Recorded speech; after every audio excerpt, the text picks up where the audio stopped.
میگم خودمونیم ما، عجب نسل مزخرفی بودیم. نه نسل انتخاب بین بد و بدتر. به ما که رسید رودخونه ها خشکید، جنگل ها سوخت، ابرا نبارید. دل به هر کس دادیم قبل از ما دل داده بود. ما نسلی هستیم که نه به ننهمون رفتیم نه به بابامون، بلکه به فنا رفتیم. نسلی هستیم که از بیرون تحریم شدیم و از داخل فیلتر. نسل دیدن و نداشتن، خواستن و نتونستن، رفتن و نرسیدن. نسل آرزوهایی که تا آخرش رو دلمون موند.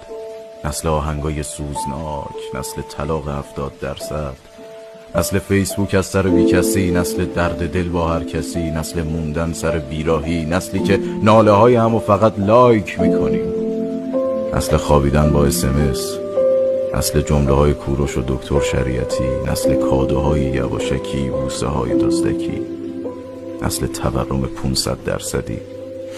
میگم فقط یادمون باشه وقتی جهنم رفتیم بگیم یادش بخیر اون دنیام جهنمی داشتیم. سگ دو زدیم واسه شروع راهی که قبل از ما 1000 نفر به آخر خطش رسیده بودن.